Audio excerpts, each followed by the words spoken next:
नमस्कार सभी को। Very good morning.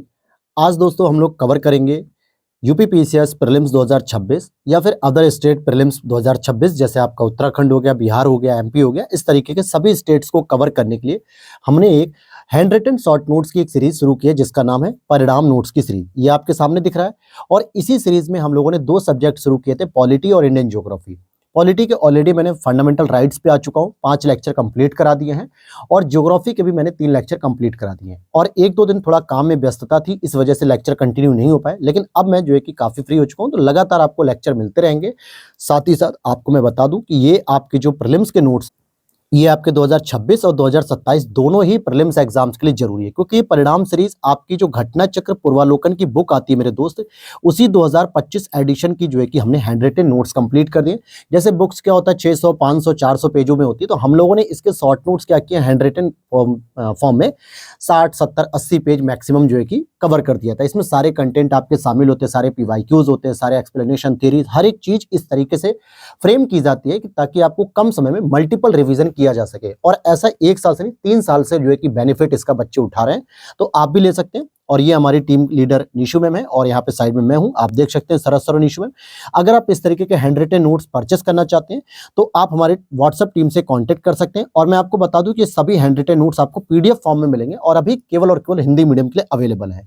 अगर आप मेंस आंसर राइटिंग की बात कर रहे हैं तो जीएस पेपर 1, 2, 3, 4 एंड 5, 6, तो ये लक्ष्य भेद सीरीज आपको मिल सकती है। ये भी आप हमारे सेम इसी व्हाट्सएप नंबर पे क्वेरीज कर सकते हैं। चलिए अब शुरू करते हैं आज की क्लास को। तो यहाँ पर हम लोगों ने लास्ट क्लास में जो क्लास अपनी होल्ड करी थी वो थी आपका फंडामेंटल राइट के पास। और फंडामेंटल राइट में भी हम लोगों ने काफी कुछ चीजें पढ़ ली थी, लगभग आर्टिकल 19 के आसपास जो है कि सारी चीजें पढ़ ली थी। अब यहाँ से अगर हम देखते हैं, ठीक है, तो ये हम लोगों ने देखो 19 के अंतर्गत ये जो भी 6 प्रकार की स्वतंत्रता है इनके बारे में पढ़ लिया था, जो भी उस पर रिस्ट्रिक्शन है ये भी पढ़ लिया था। यहाँ पर हम आज की क्लास शुरू करते हैं कि किस अनुच्छेद में विधि के सम्यक प्रक्रिया के सिद्धांत को शामिल किया गया। अब देखो यहाँ पे ना 2 बातें आती हैं। एक तो आपने पढ़ा होगा कि सर हमने तो आर्टिकल 14 में पढ़ा है कि विधि के समक्ष समानता और विधि के समक्ष जो है कि समान संरक्षण। तो ये आप आर्टिकल 14 के अंतर्गत पढ़ते हो, जिसमें 2 कॉन्सेप्ट होते हैं, एक यूके से लिया जाता है और एक यूएसए से लिया जाता है।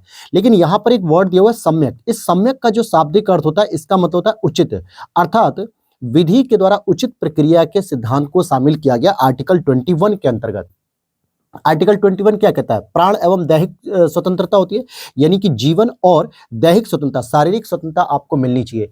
और ये मामला जब मेनका गांधी केस 1978 में हो रहा था, तो उसमें सुप्रीम कोर्ट ने निर्णय दिया था कि देखो विधि के द्वारा स्थापित प्रक्रिया के माध्यम से आप किसी व्यक्ति की स्वतंत्रताओं को प्रतिबंधित कर सकते हो, लेकिन वो विधि जो संसद में बनी है क्या वो उचित है या नहीं है, सम्यक है या नहीं है, इसकी भी तो जांच पड़ताल करनी पड़ेगी। ऐसा तो नहीं है कि सरकार ने जो है कि जानबूझ के इस तरीके की विधि बना दी हो जिसपे किसी का नियंत्रण ही ना हो, सरकार का मनमानापन दिख रहा हो। तो इसीलिए विधि स्थापित होनी जरूरी नहीं है, विधि का उचित होना यानी सम्यक होना भी आवश्यक है। इसीलिए मेनका गांधी केस में इस अमेरिकी विचार को इसमें इंक्लूड किया गया सुप्रीम कोर्ट के दिशा निर्देश पे। तो किस अनुच्छेद में विधि के सम्यक प्रक्रिया की बात की गई? आर्टिकल 21। सामान्यतः तो इसमें जो अधिकार होता है प्राण एवं दैहिक स्वतंत्रता होती है, अर्थात विधि बनाकर जो है कि प्राण और दैहिक स्वतंत्रता को प्रतिबंधित कर सकती है, लेकिन वो विधि स्थापित होने के साथ साथ सम्यक भी होनी चाहिए। और इसी में एक और आर्टिकल एड ऑन किया गया था, आर्टिकल 21A, जिसमें कहा गया था शिक्षा के अधिकार की बात, कि जो आपका 6 से 14 वर्ष की उम्र के जो बच्चे हैं उनको जो प्राइमरी और अपर प्राइमरी की जो एजुकेशन है वो फ्री ऑफ कॉस्ट दी जाएगी। जिसके लिए एक एक्ट भी आया था, राइट टू एजुकेशन एक्ट, जो आपका 2009 में आया था, लेकिन इसको इम्प्लीमेंट किया गया था 2010 में। तो राइट टू एजुकेशन 2010 के नाम से भी इसको जाना जाता है। तो यहां तक समझ में आ गया। अब हम चलते हैं आर्टिकल 25 to 28, जो कि शोषण के विरुद्ध अधिकार के बारे में, 23 और 24। अब देखिए इसमें ना 2-3 वर्ड आते हैं, जरा उनको ध्यान देना। शोषण के विरुद्ध अधिकार, हालांकि वो यूपीएससी के स्तर पे प्रश्न ऐसे बन जाते हैं, पीसीएस पे तो नहीं बनते इस तरीके के। तो यहाँ पर आपको जानना है कि जो आर्टिकल 23 है ना, ये मानव के दुर्व्यापार और बलात् श्रम का प्रतिषेध करता है। अब दुर्व्यापार में क्या होता है? अगर मान लो आप जबरन जो है कि ह्यूमन ट्रैफिकिंग करा रहे हैं या जो है कि इस तरीके कोई धंधे चल रहे हैं, तो ये सभी के सभी आर्टिकल 23 का हनन मान्यता है। अब मान लीजिए किसी आपने ह्यूमन, अच्छा इसमें और चीज ध्यान रखना, मानव के अंतर्गत महिला और पुरुष दोनों ही आएंगे, ठीक है। जनरली हम लोगों ने क्या सुना है कि जैसे वैश्यावृत्ति हो गई या ट्रैफिकिंग होती है ह्यूमन की, तो ज्यादातर जो है कि महिलाओं का होता है, नहीं, वहां पे पुरुषों को भी काउंट किया जा रहा है। साथ ही साथ बलात् श्रम, बलात् श्रम का मतलब होता है कि जब आप कोई श्रम करा रहे हैं किसी व्यक्ति से और आप बदले में अगर उसे कोई बेगार नहीं दे रहे हैं, अर्थात कोई पगार या सैलरी या उसका वेतन नहीं दे रहे हैं, मेहनताना नहीं दे रहे हैं, तो आप जबरदस्ती करा रहे हैं, बलात् श्रम करा रहे हैं। तो इस तरीके की प्रथा को आर्टिकल 23 वायलेट करता है।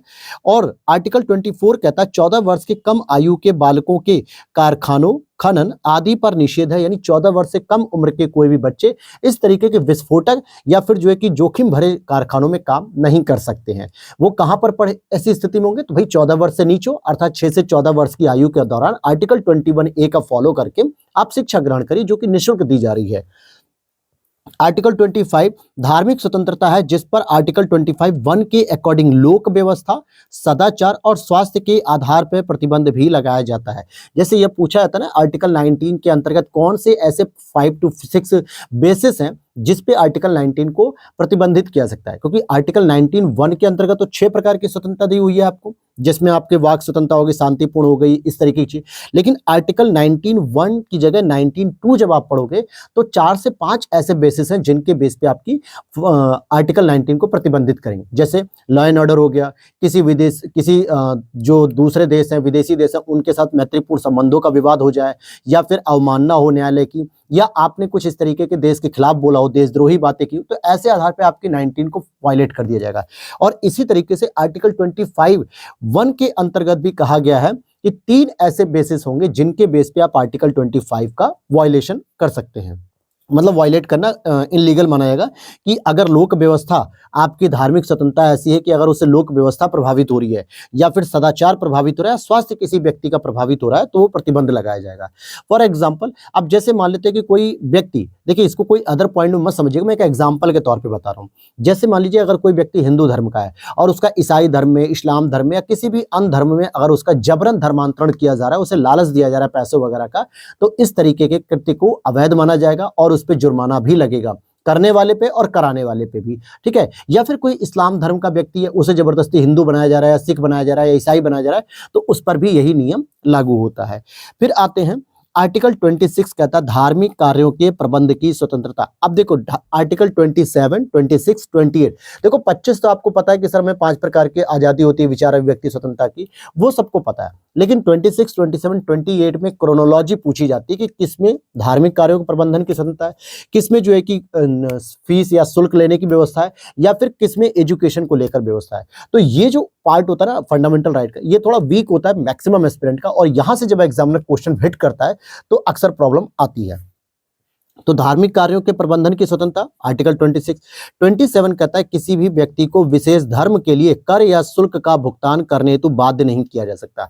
अब जैसे मान लेते हैं कि अगर कोई व्यक्ति किसी धर्म से जुड़ा हुआ है, हिंदू धर्म से जुड़ा हुआ है, और उसको सरकार जबरदस्ती ये कहे कि भैया आपको हिंदू धर्म के विचार विकास के लिए, हिंदू धर्म की स्थापना के लिए, सनातन धर्म की स्थापना के लिए आपको अपनी सैलरी में से 5% टैक्स देना पड़ेगा, तो ये इलीगल है और ये आर्टिकल 27 का वायलेशन माना जाएगा। सरकार कभी भी इस तरीके के कोई भी एक्ट नहीं ला सकती है, ना ही कोई व्यक्ति कर सकता है। हाँ, यहां पर कर की जगह आप शुल्क या फीस की व्यवस्था कर सकते हो। जैसे अगर कोई धार्मिक कार्य हो रहा है तो आपको रुकने के लिए, ठहरने के लिए, पार्किंग के लिए आप फीस दे सकते हो ऐसे धार्मिक आयोजनों में, ठीक। 28 में क्या है, राज्य द्वारा पूरी तरह से वित्त पोषित किसी भी शैक्षणिक संस्थान में कोई भी धार्मिक शिक्षा नहीं दी जाएगी। जो गवर्नमेंट के द्वारा फंडेड स्कूल होते हैं, चाहे वो इंस्टीट्यूट हो, चाहे वो यूनिवर्सिटी हो, या फिर इंटर कॉलेज हो, या डिग्री कॉलेज, कोई भी हो, अगर उसको गवर्नमेंट के द्वारा पूरी तरीके से वित्त पोषण किया जा रहा है या फिर आंशिक रूप से भी, ठीक है, तो ऐसे में किसी भी प्रकार की कोई धार्मिक शिक्षा नहीं दी जा सकती है।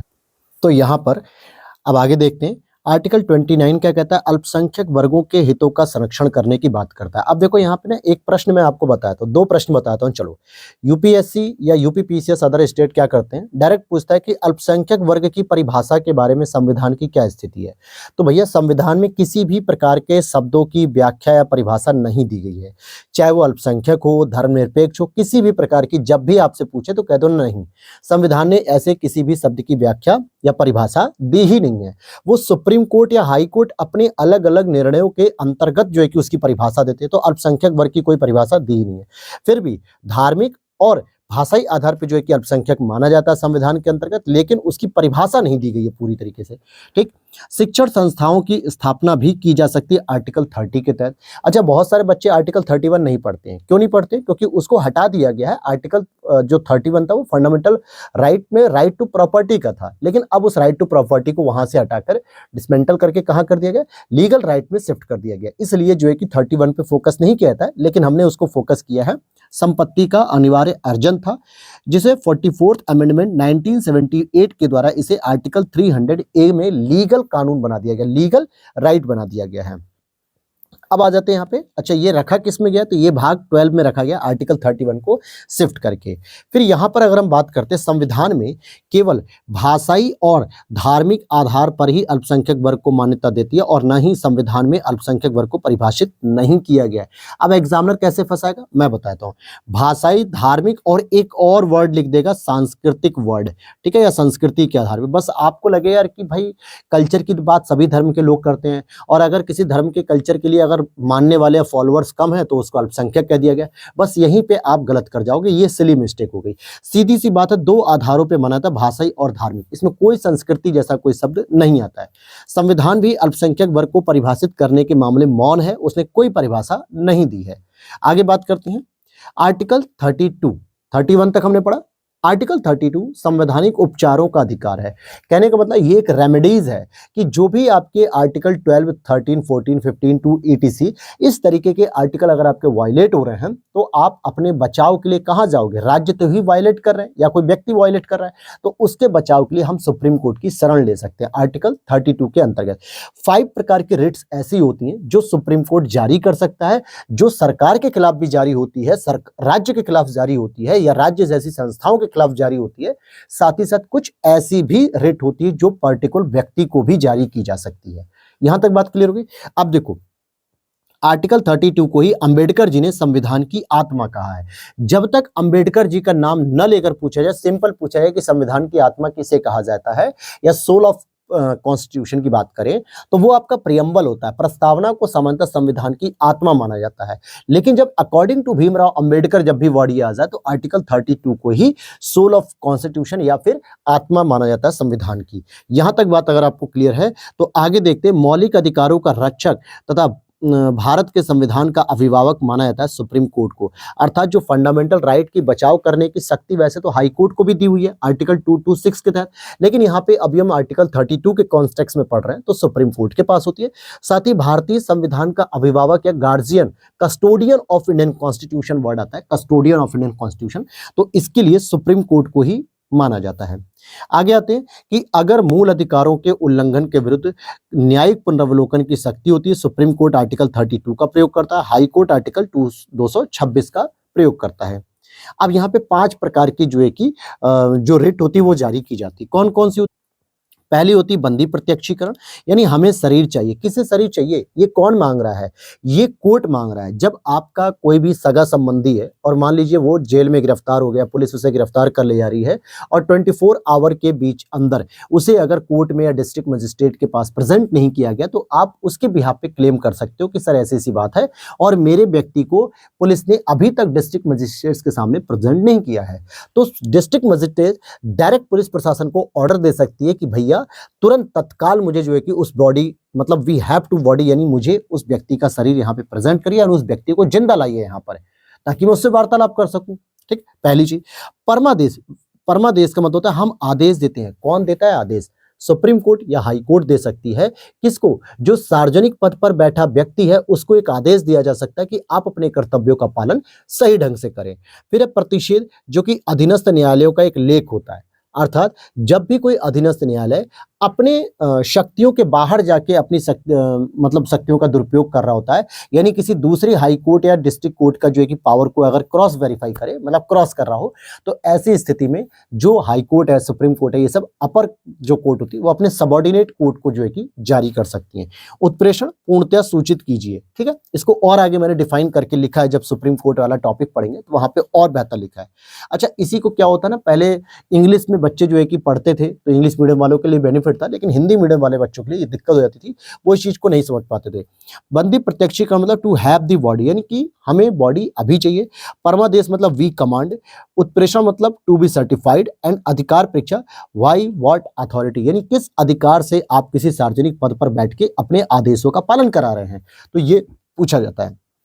अब जैसे आप कल को एसडीएम बनते हो, डिप्टी एसपी बनते हो, तो आपसे के खिलाफ अगर कोई केस होता है तो आपसे भी ये पूछा जा सकता है अधिकार परीक्षा के तौर पे कि कौन सी अथॉरिटी के तहत आप इन तरीके के कामों को कर रहे हो। तो आप अपना बताओगे कि हाँ सर, मैंने आयोग की परीक्षा दी थी, मैंने मुख्य परीक्षा को पास किया, इंटरव्यू फाइनल किया और फाइनल सिलेक्शन मेरा लिस्ट हुआ, जिसके तहत मुझे यूपी की सरकार ने मुझे इस पोस्ट पर अपॉइंट किया है, तो मैं इस अधिकार से ही इसका प्रयोग कर रहा हूं, अपने दायित्वों का निर्वहन कर रहा हूं। तो ये चीजें हो गई।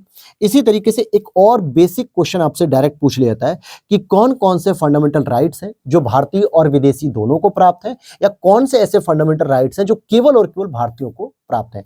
तो भैया भारतीयों को तो सारे फंडामेंटल राइट्स प्राप्त हैं, लेकिन जब हम कंपैरिजन विदेशियों के साथ करते हैं ना, तो वहां पे 5 ऐसे आर्टिकल हैं जो केवल और केवल इंडियंस को प्राप्त हैं, जो इंडियन का सिटीजन होगा। ठीक, जैसे आर्टिकल 15 जिसमें क्या कहा गया, विभेद दिया गया ना, जो किसी भी स्थान पर धर्म जाति लिंग के आधार विभेद नहीं होगा। आर्टिकल 16 अर्थात अवसर की समानता। आर्टिकल 19 हो गया। आर्टिकल 29 और आर्टिकल 30, क्योंकि आर्टिकल 29 और 30 भारत में जो भाषाई और धार्मिक आधार पर अल्पसंख्यक है, हम उसी को केवल अल्पसंख्यक मानते हैं, यहाँ पे विदेशियों को प्राप्त नहीं है। लेकिन जब हम पूरे अधिकारों की बात करें तो इन्हीं अधिकारों को जब आप मतलब कि हटा दोगे, कनेक्ट नहीं करोगे, तो जो बचे हुए अधिकार है वही तो आपके भारतीय और विदेशियों को प्राप्त है। जैसे आर्टिकल 14, 20, 21, 21A, 23, 24, 25, 26, 27 एंड 28 एंड 32। तो ये सभी अधिकार ऐसे हैं जो विदेशियों को भी प्राप्त है और भारतीयों को तो वैसे भी सभी अधिकार प्राप्त हैं। अब यहीं पर एक और प्रश्न आता है कि कौन से केस में आधारभूत ढांचे का सिद्धांत आया। ऐसा इसलिए भी मैं बता रहा हूं कि सुप्रीम कोर्ट ने जब केशवानंद भारती केस 1973 24 अक्टूबर 1973 को जब पहली बार ये डिसीजन आया, और ये सबसे बड़ी संवैधानिक पीठ है अब तक की, 13 सदस्यों की संवैधानिक पीठ इसमें बैठ चुकी है, और सबसे बड़ा जो है कि इसमें जब जजमेंट आया कि भैया आधारभूत ढांचे के ऊपर संसद आर्टिकल 368 का प्रयोग करके भी संशोधन नहीं कर सकती है। और आपको बताते चले कि फंडामेंटल राइट के अंतर्गत आर्टिकल 32 जो है ना, ये आपका आधारभूत ढांचा है, यानी इनमें दिए गए जो 5 प्रकार के रिट है या जो कोर्ट की जो शक्तियां हैं, इसको डिसमेंटल नहीं किया सकता, अर्थात इसमें किसी भी प्रकार के चेंजेस नहीं किए जा सकते। और ये आधारभूत ढांचे की कोई फिक्स डेफिनेशन नहीं है, अलग अलग केसेस में समय के साथ कोर्ट बदलती जाएगी। और दूसरी बार, जैसे कई बार होता है ना कि प्रश्न आपका आता है कि आधारभूत ढांचे का जो है कि सिद्धांत किस वाद में आया, और वहां पे आप ढूंढ रहे होते हो केशवानंद भारती, और केशवानंद भारती एग्जामिनर देता ही नहीं, तो आपको लगता है यार ये प्रश्न गलत है। नहीं, वहां पे एक और ऑप्शन दिया होता मिनर्वा मिल्स केस 1980, इस केस में भी यही बात सेम रिपीट की गई थी। तो इसीलिए एग्जामिनर क्या करता है कि दोनों ही बातों को रख देता है कि अगर आपको पता है तो आप बता दीजिए। यहाँ पे भारत के सर्वोच्च न्यायालय ने दोनों में संघर्ष की स्थिति में डीपीएसपी पर मौलिक अधिकारों की व्यापकता की घोषणा की। ये असल में क्या है कि ये जो मामला था एक मद्रास राज्य बनाम चंपकम दुराईराजन 1951 का मामला था, जो डायरेक्ट प्रश्न पूछा गया था। अच्छा, कुछ ऐसे मामले हैं जो आपको याद होने चाहिए ईयर वाइज, जैसे शंकरी प्रसाद बनाम भारत संघ 1951, सज्जन सिंह बनाम राजस्थान राज्य 1965, गोलकनाथ बनाम पंजाब राज्य 1967। ये कुछ केसेस हैं जिन्हें हम आगे डिस्कस करेंगे, तो वहां पे मैं और डिटेल बताऊंगा। अभी हमारा मेन मोटिव क्या चल रहा है, अभी हमारा मेन मोटिव है फंडामेंटल राइट्स की। ये सभी टॉपिक जो हैं आप जो ये पढ़ रहे हो, ये संवैधानिक संशोधन के पार्ट है कि कौन कौन से वाद जो है कि थे, इसीलिए। अब यहां पर हम देखते हैं डीपीएसपी की बात करें, किसकी, डीपीएसपी की बात करते हैं। देखिए भाग 4 और आर्टिकल 36 से 51 के अंतर्गत होती है directive principles of state policy. इसका मतलब है कि राज्य जब भी अपने नियम बनाएगी, राज्य जब भी जन कल्याणकारियों के नियम बनाएंगी, आदेश बनाएंगी, अधिनियम बनाएंगी, जो भी बनाएंगी, उसमें एटलीस्ट इन नियमों का ध्यान रखते हुए क्या करेंगी कि नियम बनाएंगी, कानून बनाएंगी, जिससे जनता का अधिकतम कल्याण हो सके। तो एक डायरेक्टिव प्रिंसिपल यानी कि निर्देशक तत्व है, निर्देश देने के होते हैं, निर्देश नहीं, आदेश नहीं है, कंपलसरी नहीं है ये स्टेट के लिए, लेकिन ये एक तरीके से कह सकते हो कि एक आदर्श प्रस्तुत करते हैं कि अगर कोई भी नियम बने तो एटलीस्ट इनमें से कोई ना कोई एक कल्याण होना चाहिए ताकि जनता का कल्याण हो सके। लेकिन सबसे पहले मैं आपको फंडामेंटल राइट्स और डीपीएसपी में एक बेसिक अंतर बताना चाहूंगा। जैसे पहला ही अंतर है, भाग 3 में फंडामेंटल राइट की बात की गई, ये भाग 4 में डीपीएसपी आते हैं। फंडामेंटल राइट का जो विचार आया था वो हमने अमेरिका से लिया था, ठीक है, जबकि ये कहां से लिया गया, आयरलैंड से लिया गया। डीपीएसपी का विचार आयरलैंड से लिया गया। इसकी प्रकृति नकारात्मक है। अब आप कहोगे सर फंडामेंटल राइट की प्रकृति नकारात्मक है, ये कैसे हो सकता है? ये तो लोगों के अधिकारों की बात करती है, ये तो व्यक्तियों के अधिकारों की बात करती है, उसके व्यक्तित्व का विकास करती है।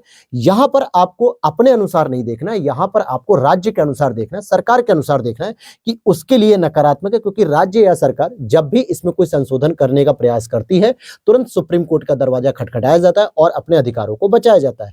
तो राज्य इसमें जो है कि ज्यादा बैकफुट में रहती है, इसलिए राज्य की दृष्टि से नकारात्मक है। जबकि यहां पर ये क्या है, डीपीएसपी ये सकारात्मक है, जिससे राज्य कोई भी ऐसा नियम बनाए जिससे जनता का कल्याण हो सके। नेक्स्ट है फंडामेंटल राइट आपके वाद योग्य। वाद योग का मतलब है कि जब भी इन आर्टिकल्स का हनन किया जाएगा तो आप कोर्ट जा सकते हो। कहां जा सकते हो? आप कोर्ट जा सकते हो और कोर्ट में जाके अपनी बातों को रख सकते हो, ठीक है, कि सर ये मेरे अधिकारों का वायलेशन किया जा रहा है, पुलिस के द्वारा, सरकार के द्वारा, प्रशासन के द्वारा, आप मेरे अधिकारों को बचाइए और मुझे न्याय दिलाइए। लेकिन डीपीएसपी का अगर पालन कोई सरकार अपनी नीतियों में नहीं कर रही है तो आप कोर्ट नहीं कर सकते, आप जाके कोर्ट में चैलेंज नहीं कर सकते उसे। अब जैसे आर्टिकल 43 पढ़ लो, 44 पढ़ लो, 45 पढ़ लो, तमाम ऐसे आर्टिकल्स हैं। राज्य सरकार के अगर किसी नियम के द्वारा वो चीजें पूरी नहीं हो पा रही, वो आर्टिकल्स प्रावधान पूरे नहीं हो रहे हैं, तो उसके बिहाफ पे आप कोर्ट नहीं जा सकते कि सर इनके इन नियमों में इन चीजों की कमी दिख रही है, डीपीएसपी के नियमों का पालन नहीं हो रहा है। तो यहाँ पे कोई भी बाउंडेशन नहीं है सरकार के पास, ठीक, ये वादयोग नहीं है। साथ ही साथ ये फंडामेंटल राइट जो है कि कानूनी रूप से मान्य है, क्योंकि इनको अगर बचाना है तो आपको कानून की लड़ाई लड़नी पड़ेगी, ठीक है। तो ये चीज हो गई। अच्छा, ये कानूनी रूप से तो मान्य है, लेकिन ये नैतिक और राजनीतिक मान्यता है। जैसे बहुत सारे जो है कि पॉलिटिकल पार्टीज क्या कहती है, कई सारे ऐसे जुमलेबाजी करती है कि भाई पंचायतों में हम सीट का आरक्षण बढ़ा देंगे, या फिर बच्चों को जो है कि व्यवस्था अच्छी करेंगे, पर्यावरण की सुरक्षा करेंगे, गाय जैसे पशुओं की जो है कि देखभाल करेंगे। तमाम ऐसे राजनीतिक मुद्दे आते हैं सामने, ठीक। तो ये उनके लिए एक राजनीतिक मान्यता हो जाती है। अदरवाइज नैतिक मोरालिटी होती है आदर्श के रूप में पालन करने की। यहाँ पे फंडामेंटल राइट में क्या होता है, व्यक्तिगत कल्याण के लिए प्रोत्साहन दिया जाता है। जैसे आपका अगर अधिकार वायलेट हो रहा है तो आप अपने लिए खुद जाके लड़ाई करते हैं, या फिर आपकी फैमिली आपकी लड़ाई करती है कोर्ट में जाके। लेकिन यहाँ पे जो सरकार नियम बनाती है वो सामाजिक और आर्थिक कल्याण को ध्यान में रख के कि हम कोई भी ऐसा नियम बना रहे हैं जिससे समाज के अधिकतम लोगों को जो है कि लाभ हो सके, कल्याण हो सके, उनका आर्थिक रूप से उनको जो है कि प्रोत्साहन मिल सके। यहाँ पर देखोगे फंडामेंटल राइट के लिए क्या है, नागरिकों को स्वतः प्राप्त है, अर्थात बस उनको पैदा होना जरूरी है। जैसे आप पैदा हुए भारतीय नागरिकता आपको मिली, आर्टिकल 3 आपको बचपन से ही मिल गया है। अब आप आर्टिकल 3 का प्रयोग करना शुरू करो। लेकिन आर्टिकल जो आपके भाग 3 है फंडामेंटल राइट, ये तो नेचुरली हो जाएगा, लेकिन भाग 4 तभी इंप्लीमेंट हो पाएगा जब सरकार कानून बनाएगी और उसके बाद ही लोगों को प्राप्त हो सकता है, राइट, उसके बाद ही। अब जैसे आर्टिकल 47 के आसपास शायद लिखा होता है कि पोषण युक्त भोजन प्रदान करना, तो उसके लिए प्रधानमंत्री गरीब कल्याण अन्न योजना के लिए सरकार जब नियम बनाएगी तभी तो आपको 5 किलो राशन मिलेगा ना पोषण युक्त, या फिर बच्चों को मिड डे मील का जो भोजन मिलता है पोषण युक्त, ये तभी मिलेगा जब सरकारें नियम बनाएंगी, उसके लिए पैसा देंगे, उसके लिए जो है कि भोजन प्रदान करेंगे, तभी बच्चों को मिल सकता है। ये नहीं कि पैदा होगा तो उन्हें तुरंत एमडीएम मिल जाएगा, ऐसा नहीं हो सकता। तो डीपीएसपी को जब तक सरकार लागू नहीं करेगी कानून बना के, तब तक वो आम जनता तक नहीं पहुंच सकता, जबकि फंडामेंटल राइट स्वतः मिल जाते हैं नागरिकों को। यहां तक बात समझ में आ गई। अब एक वर्ड दिया हुआ था वाद योग्य, आइए इसको डिफाइन करते हैं कि इसके उल्लंघन पर न्यायालय द्वारा इन्हें लागू कराया जाता है। यानी फंडामेंटल राइट आपका क्या है, वाद योग्य है। अगर इनका उल्लंघन किया जाता है तो आप कोर्ट में जा सकते हो और उनकी शरण में जाकर अपनी बातों को रख के लागू करा सकते हो कि सर ये मेरे अधिकारों का हनन हो रहा है, ठीक। लेकिन ये वाद योग्य नहीं होता, तो कोर्ट में आप जाके ये नहीं कह सकते कि सर डीपीएसपी लागू नहीं हो रहा तो उसके लिए ये करना होगा, ऐसा कुछ नहीं कर सकते हो। कल्याणकारी राज्य का जो विचार होता है, कॉन्सेप्ट, वैसे तो डीपीएसपी में होता है, लेकिन अगर ऑप्शन में आपको कुछ और भी मिल जाए, जैसे कि प्रस्तावना जैसा शब्द मिल जाए, तो आप इसको भी टिक कर सकते हो। दोनों को, डीपीएसपी और प्रस्तावना, दोनों में कल्याणकारी जैसे कॉन्सेप्ट देखने को मिल जाते हैं। मुख्यतः डीपीएसपी का जो प्रमुख उद्देश्य है, क्यों लाया गया भाई, फंडामेंटल राइट लोगों को मिला था, राज्य जो है कि उनके लिए नीतियां बना ही रहा था, तो फिर डीपीएसपी लाया किस लिए गया? क्योंकि डीपीएसपी को लाने के पीछे अंबेडकर जी का बहुत बड़ा योगदान रहा उसमें। जैसे मूल अधिकार लोगों को तो प्रदान कर दिए गए, लेकिन अंबेडकर जी ने यही कहा कि जब तक हमारे भारतीय नागरिकों को सामाजिक और आर्थिक लोकतंत्र नहीं मिलेगा, तब तक उनका व्यक्तिगत कल्याण असंभव जैसा है। आप कितने भी अधिकार दे दीजिए, कितने भी राइट्स दे दीजिए फंडामेंटल राइट के रूप में, लेकिन उनका इंप्लीमेंट तभी बेहतर होगा जब लोगों का सामाजिक और आर्थिक उत्थान हो सकेगा, और इसके लिए डीपीएसपी जैसे कॉन्सेप्ट को रखा गया। तो सामाजिक और आर्थिक लोकतंत्र या प्रजातंत्र को स्थापित करना ही डीपीएसपी का सबसे महत्वपूर्ण पहलू है। अर्थात ऐसे नियमों का प्रावधान किया जाए, ऐसे कानून बनाए जाए जिससे अधिकतम लोगों का कल्याण हो, समाज के किसी भी वर्ग का अहित नहीं होना चाहिए। ये सारी बातें इसमें लाई गई हैं। अब जरा और हम बात कर लेते हैं डायरेक्टली कि डायरेक्टिव प्रिंसिपल्स स्टेट पॉलिसी जो है राज्य के नीति निषेध तत्व के बारे में और क्या-क्या बातें हैं। जैसे अब हम बात करते हैं कि ये न्यायालयों द्वारा प्रवर्तनीय नहीं है, यानी कि इनफोर्सेबल नहीं है। आप इनको कानून के रूप में जो है कि जाके कोर्ट में कह नहीं सकते हो कि सर सरकार ने ये नीतियां गलत बनाई है क्योंकि इन्होंने आर्टिकल डीपीएसपी का उल्लंघन किया। तो ऐसा कुछ भी आप बयानबाजी नहीं कर सकते हो। तो ये आर्टिकल 37 कहता है, और इसी को कह सकते हैं कि ये अवाद योग है। कैसा है? अवाद योग, यानी कोई इस पे वाद नहीं किया सकता। आर्टिकल 37 कानून निर्माण में इन सिद्धांतों को लागू करना राज्य का कर्तव्य होगा। कानून निर्माण में सिद्धांतों को लागू करना राज्य का कर्तव्य है ना। जैसे आपके लिए फंडामेंटल राइट तो कंपलसरी है, लेकिन आप कर्तव्य के मामले में पीछे हट जाते हो, वैसे राज्य सरकारें भी पीछे हट जाती हैं। और यह देश के सुशासन में एक मौलिकता लेकर आता है, ये भी ठीक है। यह विधायिका और कार्यपालिका के लिए एक केवल निर्देश रूप में, अगर विधायिका और कार्यपालिका निर्देश का पालन न भी करे तो कोई आपत्ति नहीं होती सरकारों को। धन का केंद्रीकरण किसका उल्लंघन करता है? ये डीपीएसपी का उल्लंघन करता है, और ये आर्टिकल 39 बी और 39 सी के लिए कहा गया है। जैसे फंडामेंटल राइट में जो राइट टू प्रॉपर्टी, उसके कनेक्ट करते हुए इस पॉइंट को रखा गया था कि धन का केंद्रीकरण किसका उल्लंघन करता है, ये आर्टिकल 39 बी भी कहता है और 39 सी दोनों ही कहते हैं। 39 बी क्या कहता है कि भौतिक स्वामित्व का नियंत्रण ऐसा हो जिससे सामूहिक हित सर्वोत्तम हो। अब ऐसा नहीं है कि कोई एक ही व्यक्ति जो है कि सारी की सारी भौतिक संपत्ति अपने पास एकत्रित करता जा रहा है और आसपास के जो रहने वाले लोग हैं उनके पास कोई भी संपत्ति नहीं अर्जित हो पा रही है, तो ऐसा भी नहीं होना चाहिए। और 39 बी क्या कहता है, 39 सी क्या कहता है? धन का केंद्रीकरण अहितकारी है। अगर एक व्यक्ति धन का केंद्रीकरण कर रहा है लगातार तो वो अहितकारी है, तो ऐसा भी केंद्रीकरण नहीं हो सकता है। फिर 39 डी एक और कॉन्सेप्ट आता है आपके दिमाग में है। 39 बी तो सर हमने पढ़ लिया, 39 सी पढ़ लिया। 39 डी क्या कहता है? समान कार्य के लिए समान वेतन। लेकिन इसको फंडामेंटल राइट के तौर पे सुप्रीम कोर्ट कैसे पढ़ता है? वो कहता है अगर मैं 39 डी को आर्टिकल 14 और 16 के साथ मिलाकर पढ़ूंगा तो ये एक फंडामेंटल राइट हो जाएगा।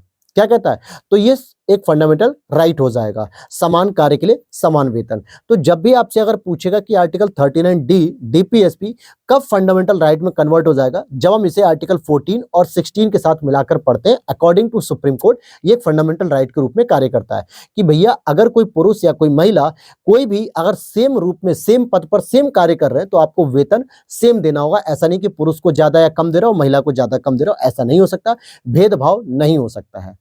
आगे बात करते हैं, यहाँ पे कुछ आर्टिकल्स दिए हुए हैं डीपीएसपी के अंतर्गत, जिनको हम एक नजर जो है कि मेन आर्टिकल्स को देख लेते हैं। तो यहाँ पर अब हम लोग देखो आर्टिकल जैसे 40 में क्या कहा गया है, ग्राम पंचायतों का गठन करना। अब यहाँ पर क्या है, आर्टिकल 40 में तो डीपीएसपी के लिए तय कर दिया गया कि भैया राज्यों और सरकारों का ये काम है कि किसी भी तरीके से आप ग्राम पंचायतों का गठन करें। लेकिन इसका सही मायने में फिर इंप्लीमेंट किया था आर्टिकल 243 का प्रयोग करते हुए, जिसमें ग्राम पंचायतों के गठन की बात होती है, आरक्षण की बात होती है, शक्तियों की बात होती है, वित्त की बात होती है, सभी बातें वहां पर होती हैं।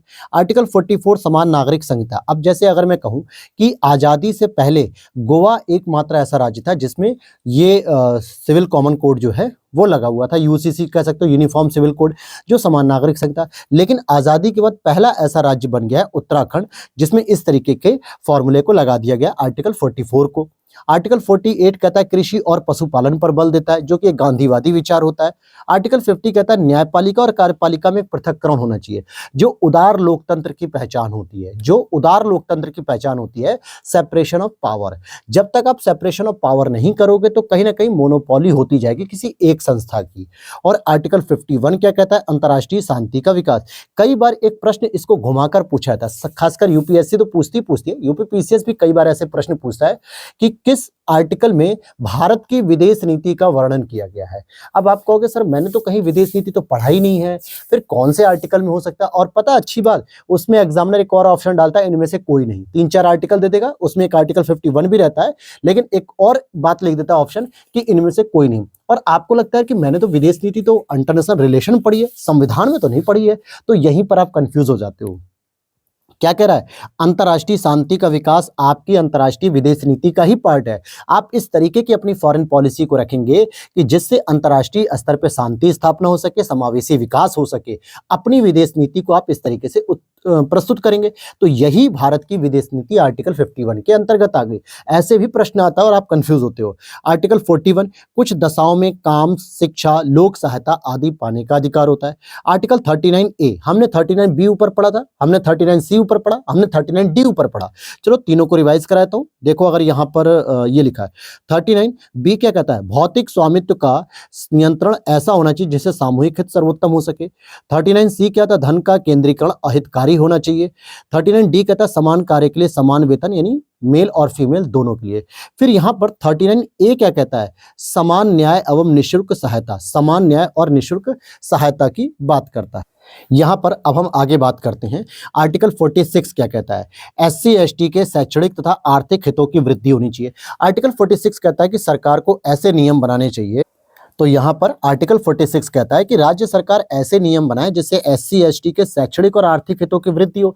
तो आप लोगों से जो कास्ट सर्टिफिकेट मांगा जाता है SC कैटेगरी का या ST कैटेगरी का, डोमिसाइल भी लगाया जाता है, वो इसीलिए होता है कि ताकि रिजर्वेशन पॉलिसी के माध्यम से इन वर्गों का कल्याण हो सके। आर्टिकल 43A कहता है उद्योग प्रबंधन में कर्मकारों की भागीदारी। जैसे एक उद्योग प्रबंधन की तो बात होती है 43 में, लेकिन और अपडेट करके संशोधन करके कहा गया कि जो उद्योगों में काम करने वाले जो श्रमिक हैं, उनसे बेहतर कौन जानेगा भाई कि उद्योग को रॉ मटेरियल कितना चाहिए, किस प्रकार की मशीनरी हो रही है, किस प्रकार की उसमें फ्रिक्शन हो रही है, कैसी मशीनरी जो है कि खराब हो रही है। ये सारी जानकारी वर्कर से ज्यादा बेहतर कोई नहीं जानता है। तो इसीलिए जब भी इंडस्ट्री का मैनेजमेंट हो तो उसमें एटलीस्ट वर्कर के कुछ लीडर्स होते हैं, उनको जरूर इंक्लूड करना चाहिए। तो ये 43A कहता है। 43B क्या कहता है, सहकारी समिति का संवर्धन करना, या यूं कहें कि जो 97 अमेंडमेंट आया था ना, 97वें संवैधानिक संशोधन, उसके द्वारा सहकारी समिति को फंडामेंटल राइट में जोड़ा गया, DPSP में भी जोड़ा गया है। तो इसी में 43B के तहत है। फिर आर्टिकल 48A, 48 अभी आपने पढ़ा कृषि और पशुपालन। 48A कहता है कि पर्यावरण संरक्षण तथा संवर्धन करना और साथ ही साथ वन्य जीवों की रक्षा करना। अब डाउट होता है आपको कि सर ये तो हमने फंडामेंटल ड्यूटीज में भी पढ़ा है, DPSP में भी पढ़ा है, किसको सही मानेंगे? तो अकॉर्डिंग टू प्रायोरिटी कि आप DPSP सही मानोगे, अगर DPSP नहीं दिया तो फंडामेंटल ड्यूटीज को भी आप टिक करके आओगे एग्जाम में। तो दोनों पर्सपेक्टिव को आपको मैं बताते चला हूं ताकि आपका कंफ्यूजन क्लियर रहे।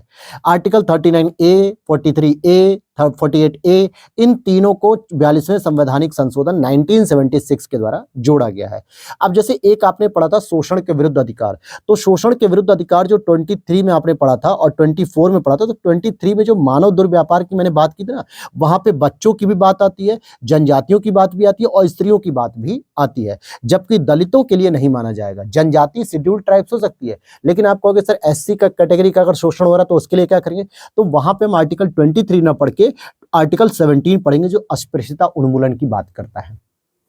अब आ जाते हैं आर्टिकल 47 कहता है मादक पेय एवं स्वास्थ्य हानिकारक औषधियों के उपभोग पर निषेध है, कि ऐसा कोई भी पेय पदार्थ जो स्वास्थ्य के लिए हानिकारक हो और मादक पेय पदार्थ इन सभी पे क्या होगा, कंजम्पशन पे प्रोहिबिटेड होगा, यानी कि इनको निषेध किया जाएगा।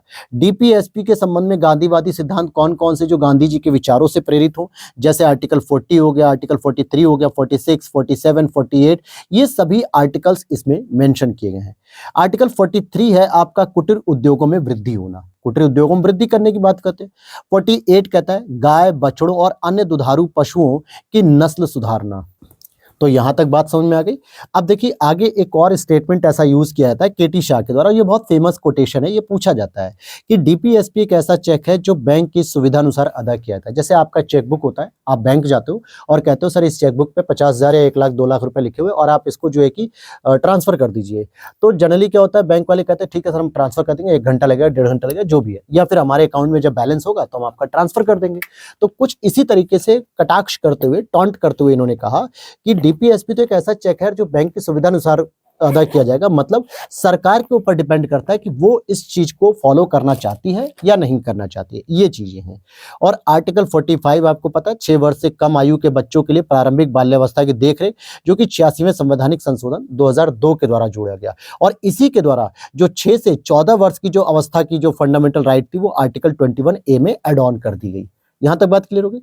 कौन सा प्रावधान DPSP तथा मौलिक कर्तव्य दोनों का भाग है? तो वही आर्टिकल बताइए जरा, ऊपर मैंने पढ़ा था आर्टिकल 48 ए, यही तो मैंने पढ़ा था, पर्यावरण संरक्षण कर लेना या वन्य जीवों का संरक्षण करना, ये सारी चीज।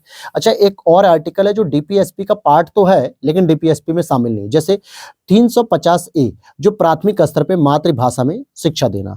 अब एक और स्टेटमेंट पढ़ते हैं, जैसे राष्ट्रीय विधिक सेवा प्राधिकरण नालसा के संदर्भ में कुछ स्टेटमेंट दिए हुए हैं जो राज्य सरकार के द्वारा गठित है। उद्देश्य समान अवसरों के आधार पर समाज के कमजोर वर्गों को निःशुल्क और सक्षम विधिक सेवाएं उपलब्ध कराना। यानी समान अवसरों के आधार पर हम समाज के जो कमजोर वर्ग होते हैं उन्हें जो है कि फ्री में जो है कि लीगल एडवाइस या लीगल एड सुविधाएं प्रदान करते हैं। यह देश भर में विधिक कार्यक्रमों और योजनाओं को लागू करने के लिए राज्य विधिक सेवा प्राधिकरणों के निर्देश जारी करता है। तो ये दोनों स्टेटमेंट, हालांकि ये प्रश्न यूपीएससी का है तो यहाँ पे दोनों स्टेटमेंट जो यूपीएससी ने थोड़ा टेक्निकल करके पूछा था, ये मैंने आपको यहाँ पे लिख दिया है।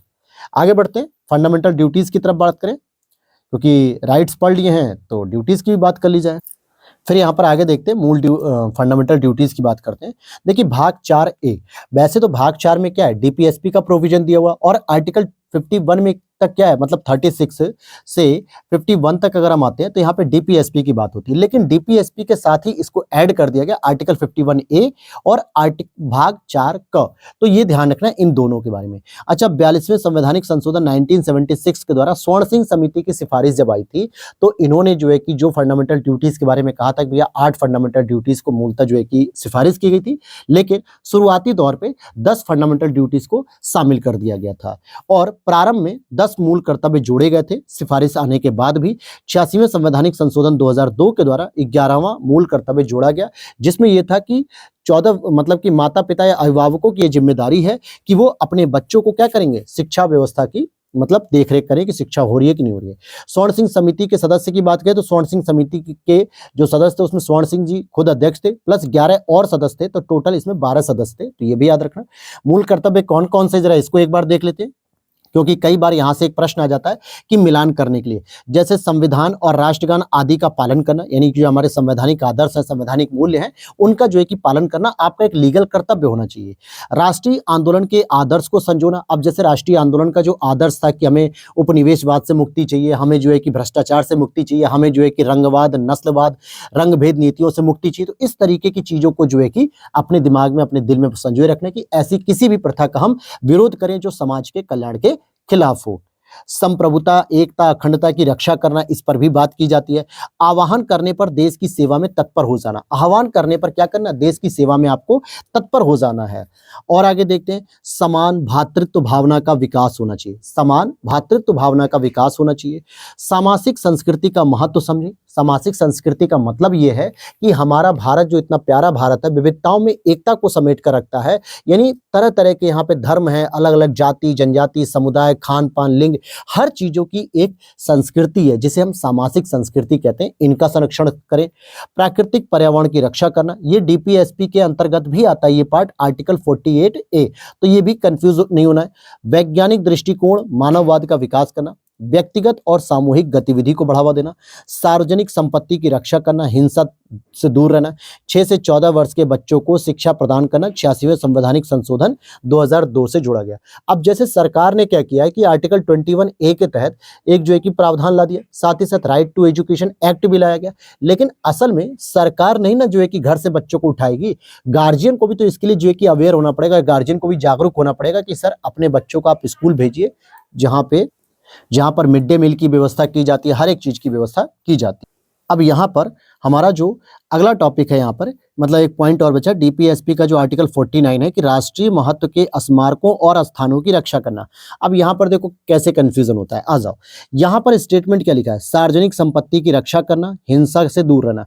अब सार्वजनिक संपत्ति में तो देखो जितनी भी पब्लिक प्रॉपर्टी है, गवर्नमेंट की प्रॉपर्टी है, आम पब्लिक उसे जो है कि यूज करती है, उसकी सुरक्षा करना, उसमें आपके स्मारक भी आ जाते हैं, उसमें आपके मॉन्यूमेंट्स भी आ जाते हैं, लेकिन जब तक डायरेक्टली ये वर्ड लिख करना है ना कि राष्ट्रीय महत्व के स्मारकों और स्थानों की रक्षा करना, तब तक आप उसे सार्वजनिक संपत्ति के रूप में काउंट करोगे, फंडामेंटल ड्यूटीज के रूप में। जब इस तरीके का स्टेटमेंट आ जाए, मॉन्यूमेंट्स की बात करें, प्लेसेस की बात करें, तो आपको डीपीएसपी आर्टिकल 49 के साथ जाना, तब ये आपका आंसर सही माना जाएगा। अब आ जाते हैं राष्ट्रपति, और याद होगा अभी पेपर में आया था यूपीपीसीएस आरओ की परीक्षा में, बहुत अच्छा प्रश्न था। राष्ट्रपति की क्रोनोलॉजी यार हर बार पूछ लेता है, अल्टरनेट करके एक आध साल गैप कर दिया जाए तो लगभग हर साल पूछ लिया जाता है। तो चलो देखते हैं, राष्ट्रपति की बात करते हैं क्रमानुसार। व्यक्ति क्रम भी यहाँ पर है। देखो सबसे पहले अगर हम बात करें डॉक्टर राजेंद्र प्रसाद जी, जब हमारा 24 जनवरी इनका जो है कि सिलेक्शन हुआ, मतलब चुनाव हुआ 24 जनवरी 1950 को, भारत के प्रथम राष्ट्रपति के रूप में पहले व्यक्ति थे ये। डॉक्टर राजेंद्र प्रसाद ने 2 कार्यकाल अपने पूरे किए नेहरू जी के साथ। फिर डॉक्टर सर्वपल्ली राधाकृष्णन जी की बारी आती है, जो कि आपके अंतरिम गवर्नमेंट में शामिल नहीं थे क्योंकि उस समय ये विदेश राजदूत थे एक तरीके से। तो जो सर्वपल्ली राधाकृष्णन थी, ये जो है कि दूसरे व्यक्ति होते हैं। फिर जाकिर हुसैन साहब आते हैं, तीसरे नंबर पे आते हैं। फिर उसके बाद एक और ध्यान रखना कि जितने भी लोग कार्यवाहक के तौर पे होते हैं उन्हें इंडिविजुअली व्यक्ति के क्रम में नहीं काउंट किया जाता है, क्योंकि ये प्रश्न ज्यादातर बिहार पीसीएस, उत्तराखंड पीसीएस में पूछा जाता है कि वर्तमान में जो राष्ट्रपति द्रौपदी मुर्मू जी हैं वो किस नंबर की है, मतलब किस पद पर उनका नंबर आता है। ये डायरेक्टली बीपीएससी और उत्तराखंड वाले पूछते हैं। यूपी पीसीएस तो खैर इस लेवल का प्रश्न नहीं पूछता है, क्रोनोलॉजी लगा देता है, लेकिन इनमें आपको क्रम याद रखना होता है। तो कार्यवाहक के तौर पे जो व्यक्ति आ रहा है उसको चौथा पांचवा नंबर नहीं दे रहा, उसको 0 ही मान के चलना, बस वो कार्य संभाल रहे हैं। जैसे वेंकटगिरी जब पहली बार में आते हैं तो वो किस में आते हैं, कार्यवाहक के रूप में आते हैं। और न्यायमूर्ति मोहम्मद हिदायतुल्लाह यही एकमात्र ऐसे सुप्रीम कोर्ट के न्यायाधीश थे, मुख्य न्यायाधीश, जो राष्ट्रपति के पद तक पहुंचते हैं, ये भी कार्यवाहक थे। फिर थर्ड के बाद 4th नंबर पे यही वेंकटगिरी साहब जो होते हैं, वराहगिरी वेंकटगिरी, ये चौथे नंबर के राष्ट्रपति बन जाते हैं। फखरुद्दीन अली अहमद जी, ये 5th नंबर के, तो फखरुद्दीन अली अहमद जो है कि 5th नंबर पे हैं। फिर बीडी जत्ती साहब को अगर आप देखो ना तो ये कार्यवाहक के तौर पे होते हैं। फिर नीलम संजीव रेड्डी साहब होते हैं जो कि आपके 6 नंबर पे आते हैं। ज्ञानी जैल सिंह होते हैं जो 7th नंबर पे आते हैं। आर वेंकट रमन, देखो कई बार होता है आप वेंकटगिरी और वेंकट रमन में कंफ्यूज हो जाते हो, जरा ध्यान से समझो। ये वेंकट रमन जो है वराहगिरी वेंकटगिरी हैं, और ये आपके आर वेंकट रमन, दोनों में थोड़ा सा कोई एक लिंक बना लो, कोई एक डिफरेंसेस क्रिएट कर लो कि यार ये पहले आ रहा है ये बाद में आ रहा है। तो आर वेंकट रमन 8 नंबर पे आते हैं। फिर उसके बाद शंकर दयाल शर्मा ये 9th नंबर पे आते हैं, और के आर नारायण साहब ये 10th नंबर पे आते हैं। एपीजे अब्दुल कलाम साहब 11th नंबर पे, प्रतिभा देवी सिंह पाटिल जी 12th नंबर पे, प्रणब मुखर्जी जी 30 नंबर पे आते हैं, और रामनाथ कोविंद जी की बात करेंगे तो 14th नंबर, और द्रौपदी मुर्मू जी की बात करेंगे तो 15th नंबर आएंगी। तो वर्तमान में जो हमारी भारत की राष्ट्रपति द्रौपदी मुर्मू जी हैं वो 15th नंबर को होल्ड करती हैं। लेकिन अगर आपके दिमाग में आएगा इस तरह अगर हम टोटल व्यक्तियों को गिनने लगे तो वेंकटगिरी साहब भी थे एक बार, न्यायमूर्ति हिदायतुल्लाह साहब भी थे, बीडी जत्ती साहब भी थे। तो इनको इस तरीके से नंबरिंग में काउंट नहीं करना है, इसीलिए मैंने व्यक्तियों के क्रम को हेडिंग भी दे रखा और क्रमानुसार में। और ये सारे नोट्स हमारे निशु मैम ने तैयार किए। सोचिए कितनी बारीक चीजों को भी इन्होंने इंक्लूड किया है, क्योंकि एग्जाम में ऐसा आ रहा है, इसलिए इन चीजों को अब इग्नोर नहीं किया जा सकता है। आगे बात करते हैं कौन राज्य का प्रमुख होता है। तो देखिए हमारे भारत की जो गणतंत्र व्यवस्था है उसमें राज्य का जो पहला व्यक्ति होता है, राज्य का मतलब यहाँ पे भारत हो गया, स्टेट नहीं समझना है आपको जो प्रांत के रूप में आते हैं उत्तर प्रदेश बिहार, नहीं, पूरे भारत को ही राज्य कहा जा रहा है। तो यहाँ पे जो सबसे प्रमुख व्यक्ति होता है वो राष्ट्रपति होता है।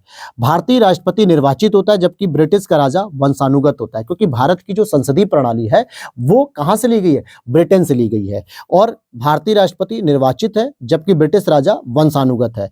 भारतीय राष्ट्रपति केवल नाम मात्र है, जबकि अमेरिकी राष्ट्रपति वास्तविक होता है। अगर हम भारत के राष्ट्रपति की पावर ऑफ अटॉर्नी की मतलब पावर की बात करें तो अमेरिकी प्रेसिडेंट की अपेक्षा बहुत ही कमजोर पड़ जाता है, क्योंकि भारत में कार्यपालिका दोहरे स्तर की है। पहले स्तर की राष्ट्रपति है जो केवल नाम मात्र की होती है, और दूसरे स्तर पर प्रधानमंत्री होते हैं जो वास्तविक रूप में होते हैं। सारे डिसीजन, सारे मीटिंग, सारे जो है कि ऑफिशियल मेमोरेंडम जो भी चीजें होती हैं वो सब प्रधानमंत्री के द्वारा किए जाते हैं। भले साइन भारत के राष्ट्रपति के नाम पे होते हैं लेकिन किए जाते हैं प्रधानमंत्री के द्वारा। जबकि अमेरिका में ऐसा कुछ नहीं, राष्ट्रपति ही एकमात्र व्यक्ति होता है जो पूरे अमेरिका का शक्तिशाली व्यक्ति होता है, बाकी प्रधानमंत्री जैसा कोई पद वहां पे नहीं होता है। तो ये ध्यान रखना कि भारतीय राष्ट्रपति निर्वाचित है जबकि ब्रिटिश के राजा वंशानुगत है। तो यहाँ पे निर्वाचन के स्तर पे भारत और यूके का कंपैरिजन किया गया, लेकिन जब पावर की बात की जा रही है तो भारतीय राष्ट्रपति केवल नाम मात्र है जबकि अमेरिकी राष्ट्रपति वास्तविक है। और यहाँ पे यूएसए से हमने कंपैरिजन किया है इस प्रश्न में। यहां तक बात समझ में आई? आगे देखते हैं आर्टिकल 53 में संघ की कार्यपालिका जो है कि शक्ति राष्ट्रपति में निहित होती है। वैसे तो आर्टिकल 52 भी आप पढ़ते हो कि भैया भारत का एक राष्ट्रपति होगा, ठीक है, भारत का एक राष्ट्रपति होगा जो कि भारत का सबसे प्रथम नागरिक माना जाएगा। लेकिन जब पावर की बात आती है, जैसे यहाँ पे लिखा है आर्टिकल 52 भारत का एक राष्ट्रपति होगा, लेकिन 53 क्या कहता है, संघ की कार्यपालिका शक्ति राष्ट्रपति में निहित होगी। किस में निहित होगी? राष्ट्रपति में। ऐसे जब स्टेट के लेवल पर आप पहुंचते हो, राज्यपाल के बारे में बात करते हो, तो राज्य की पूरी कार्यपालिका शक्ति राज्यपाल के पास निहित होती है। आर्टिकल 74 में बात करेंगे, 74(1) में राष्ट्रपति अपने कृत्यों का प्रयोग मंत्री परिषद की सलाह पर करता है। यानी कि जो मंत्री परिषद या जो उसके अधीनस्थ व्यक्ति जिनका उन्होंने चयन किया, जैसे प्रधानमंत्री और उनकी जो पूरी मंत्री परिषद होती है, काउंसिल मिनिस्टर, उनके ही दिशा निर्देशों पर वो कार्य करते हैं, राष्ट्रपति महोदय। ये वाली बात हो गई। फिर आर्टिकल 53 में कहा भी जा रहा है, 53(1) में, कि अपनी शक्ति का प्रयोग राष्ट्रपति जी स्वयं कर सकते हैं या फिर अपने अधीनस्थ अधिकारियों के द्वारा करेंगे, और इन्हीं अधीनस्थ अधिकारियों की नियुक्ति जो है कि आर्टिकल 74(1) के तहत प्रधानमंत्री और काउंसिल ऑफ मिनिस्टर्स की नियुक्त की जाती है। तो यहां तक क्रोनोलॉजी समझ में आ गई कि नहीं आ गई? वीडियो अच्छी लग रही है तो लाइक करके जाया करो यार, और साथ ही साथ चैनल पे पहली बार हो तो सब्सक्राइब का बटन जरूर दबाओ, रेड कलर का, व्हाइट कलर का, जैसे भी प्यार से दबाना है दबाओ। आर्टिकल 54 की बात करेंगे अब हम यहाँ पर। आर्टिकल 54 के अकॉर्डिंग राष्ट्रपति के निर्वाचक मंडल में कौन कौन शामिल होता है? इससे कई बार प्रश्न आपने देखा होगा, प्रीवियस ईयर पेपर अगर आपने सॉल्व किया होगा, चाहे यूपीएससी का हो, पीसीएस का हो, या अदर स्टेट पीसीएस हो, यूपी पीसीएस, आपने कई बार इस तरीके के प्रश्नों को देखा होगा। लोकसभा के निर्वाचित सदस्य इसमें शामिल होते हैं, पहली चीज।